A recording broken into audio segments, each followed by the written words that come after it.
Olá, eu sou Yasmine Saboia e o Saúde em Foco está começando. Na hora de escolher um alimento, o que fala mais alto? A saúde, a propaganda ou a embalagem? Hoje a gente vai mostrar que quando as crianças vão ao supermercado, essa decisão quase sempre fica por conta delas. Em outubro de 2011, a ONU, Organização das Nações Unidas, anunciou que a população mundial alcançava o número de 7 bilhões de pessoas. Quais as consequências disso? A gente vai mostrar algumas. Entre elas, a necessidade de uma produção cada vez maior de alimentos. Será que dá para produzir mais sem precisar carregar de agrotóxico tudo o que a gente leva para a mesa? Você já se imaginou sendo cobaia de uma pesquisa com experiências em seres humanos? Hoje você vai conhecer os limites regulamentados para essas pesquisas. A partir de agora, a saúde está em foco.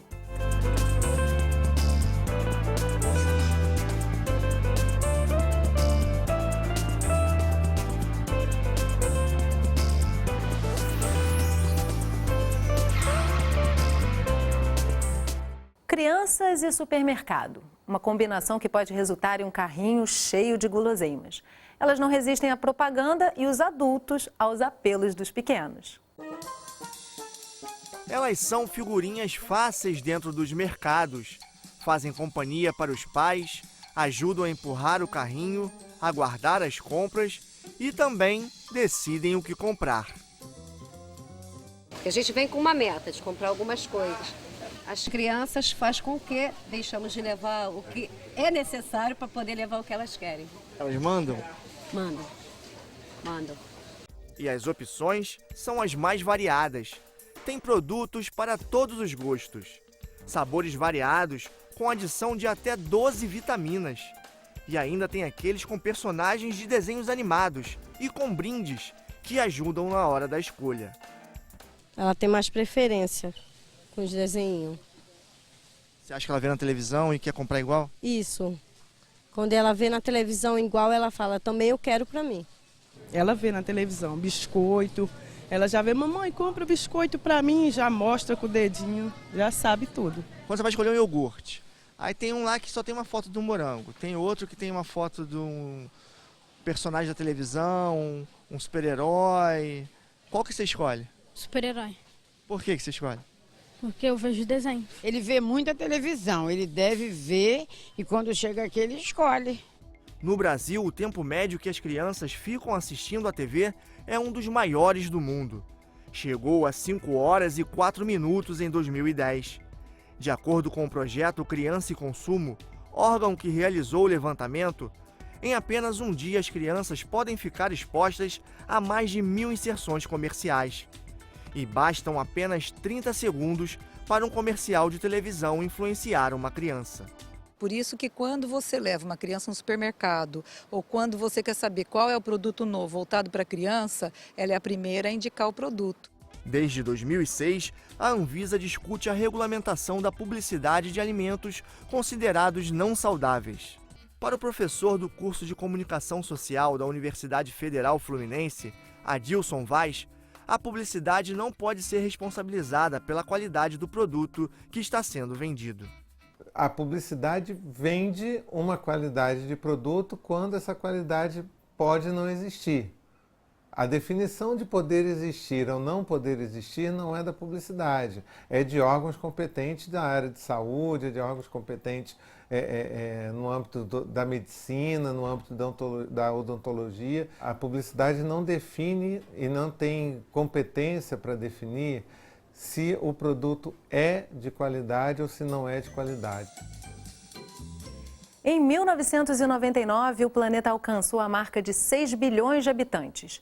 12 anos depois, em outubro de 2011, chegamos a 7 bilhões.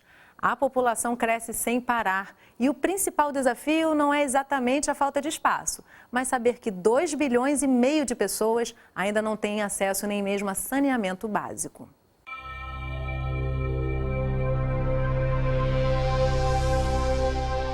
Será que o planeta aguenta 7 bilhões de habitantes?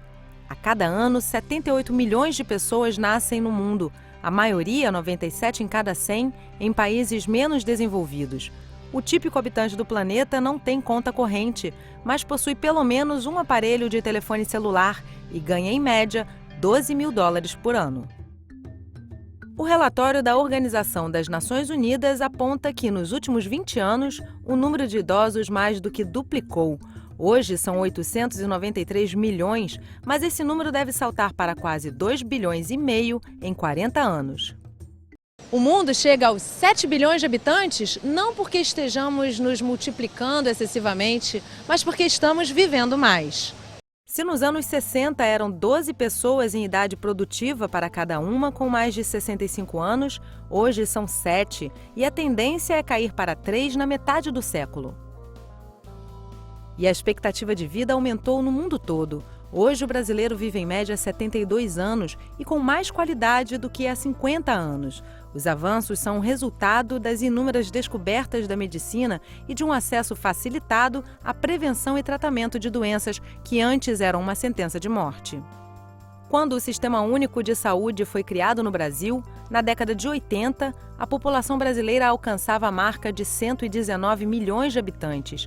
Desde então, a estimativa de vida do brasileiro aumentou em 10 anos e a população idosa tem mais qualidade de vida. O envelhecimento da população já vem sendo enfrentado pelo SUS, por exemplo, organizando cada vez mais o enfrentamento das doenças crônicas não transmissíveis, que são muito mais comuns na terceira idade, e também com uma clara mudança na configuração da oferta de serviços de leitos hospitalares, na configuração dos próprios centros de saúde. Determinantes sociais e econômicos afetam diretamente a saúde da população e, por isso, o modelo econômico vigente é cada vez mais discutido entre os chefes de Estado e organizações internacionais. Uma distribuição melhor dos recursos permitiria que bilhões de habitantes vivessem mais e melhor. A realidade econômica mundial não mudou muito nos últimos 50 anos. Os 20% mais ricos ficam com 77% de toda a riqueza e são os que mais consomem petróleo, tecnologia e recursos naturais. As 925 milhões de pessoas mais pobres passam fome e enfrentam a falta de comida e água. Na verdade, os norte-americanos, europeus, japoneses, assim como os ricos e a classe média dos países emergentes, 1,5 bilhão de pessoas, é que exercem a maior pressão ambiental sobre os limites do planeta. Os outros 5,5 bilhões de habitantes querem ter, aspiram a ter um padrão de consumo semelhante. Não dá. Se todos forem para o padrão de consumo dos norte-americanos, a crise de sustentabilidade será muito grave. O veneno está na mesa. Esse é o nome de um documentário de Silvio Tendler que está disponível na internet. E não poderia ser mais assertivo. O brasileiro consome muito mais agrotóxico do que imagina. Todo ano, a Anvisa divulga os produtos com maior concentração de agrotóxicos à venda no mercado. Segundo a Agência Nacional de Vigilância Sanitária, 15% dos alimentos consumidos pelos brasileiros apresentam agrotóxicos em um nível prejudicial à saúde. Das cerca de 3.000 mostras de alimentos coletados em 26 estados em 2009, 29% estavam acima do limite de agrotóxico tolerado. Pesquisas indicam que cada brasileiro consome, em média, 5,2 litros de agrotóxico por ano. Na hora da compra, fica muito difícil perceber a presença de aditivos químicos nas verduras, frutas, hortaliças e legumes. O que os olhos não veem, o corpo sente. A opção para a produção e o consumo livre de químicas é a agricultura orgânica, sem fertilizantes sintéticos ou agrotóxicos. Para facilitar a identificação destes produtos, o Ministério da Agricultura lançou uma cartilha que orienta o consumidor. Para identificar se um produto é orgânico ou não, é preciso procurar a etiqueta e cartazes nos pontos de venda. Contra a produção agrícola associada ao uso de aditivos químicos, movimentos sociais se organizam no apoio à campanha permanente contra os agrotóxicos e pela vida. A campanha alerta que os agrotóxicos são um risco para o meio ambiente e para a saúde. É inevitável a contaminação do entorno. Então, quando você pulveriza uma lavoura, você está pulverizando a lavoura, mas você também está pulverizando o solo, você está pulverizando a água, você está contaminando o ar e isso se espalha, né? Entre a produção abundante e acessível e a agricultura que um dia já foi a convencional, fica a pergunta: Seria possível unir produtividade à preservação do meio ambiente e alimentos livres de aditivos químicos? Imagine que você, em nome da ciência, fosse convidado a participar de uma pesquisa com seres humanos para desenvolvimento de um produto. Você aceitaria? Bom, para sua segurança, existem normas regulamentadas para esse tipo de pesquisa. As experiências realizadas na Segunda Guerra Mundial, que comprometeram a saúde física e mental de milhões de pessoas, trouxeram à tona a necessidade de se criar diretrizes internacionais sobre a ética na pesquisa. A partir de 1947, o Tribunal de Nuremberg deu início à regulamentação da ética na pesquisa em seres humanos em todo o mundo. A abertura dos campos de concentração e o relato e o conhecimento mais detalhado de tudo que havia ocorrido ali levou efetivamente a uma sensação de escândalo, né, que tinha que tentar evitar de algum modo. Não quer dizer que tenha sido evitado, certamente muitas outras coisas aconteceram e, aliás, não eram só os nazistas que faziam experiências com seres humanos indignas do ponto de vista ético. Os Estados Unidos fizeram experiências terríveis na América Central, né, inoculando doenças venéreas em populações nativas para ver qual era o seu resultado. Em 1988, o Conselho Nacional de Saúde elaborou um documento, que foi a primeira resolução ética sobre pesquisas em seres humanos do país. Mas poucas instituições seguiram efetivamente a resolução. 7 anos depois, em 1995, o Conselho Nacional de Saúde reuniu uma comissão e propôs a revisão do documento. Setores da sociedade civil organizada, comunidade científica e Estado aprovaram em 1996 um novo regulamento que está em vigor até hoje, a Resolução 196. Além de reunir as principais diretrizes para apreciação da ética dos projetos de pesquisa, a Resolução 196 também criou um sistema nacional para o acompanhamento destes projetos. A Resolução 196 instituiu a CONEP, Comissão Nacional de Ética em Pesquisa, e criou os CEPs, Comitês de Ética em Pesquisas Locais. Hoje existem 612 CEPs em todo o país. As equipes que trabalham nos comitês são multidisciplinares. Profissionais das áreas da saúde, ciências exatas, sociais e humanas analisam os protocolos de pesquisa, ensaios e estudos com seres humanos em todas as áreas do conhecimento. As questões éticas virem à tona, é preciso um olhar diferenciado.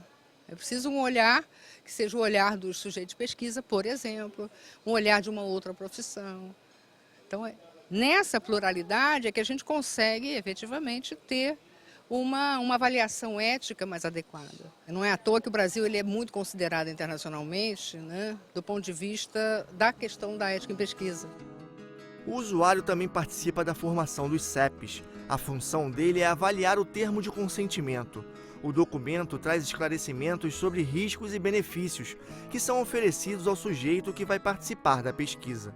Tudo aquilo a gente analisa e se a gente estiver de acordo ou não, a gente dá a nossa opinião e isso é acatado. Tá? A gente tem essa liberdade de voz e voto. E, inclusive, isso, se for aprovado por todos e o usuário disser que o termo de consentimento não está cabível, não tem alguma coisa pendente, o projeto cai em pendência para que seja reformulado esse termo de consentimento. Quando a gente faz a coisa de forma ética e correta, no final das contas, é favorável para todos. Sujeito da pesquisa, para o profissional pesquisador, para a instituição, para os patrocinadores dos projetos. E agora, depois de 15 anos, a Resolução 196 está sendo revisada. O Conselho Nacional de Saúde abriu uma consulta pública que recebeu críticas e sugestões de mudanças. Essa nova resolução ela vem para aprimorar o sistema, ela vem para dar mais subsídios, inclusive, para a avaliação ética, né, que é feita dentro dos comitês de ética e pesquisa. Né? É preciso sublinhar isso, particularmente no momento em que parece que há pressões de interesses econômicos para diminuir o rigor da resolução. O Saúde em Foco dessa semana fica por aqui. A gente se vê no próximo programa. Até lá!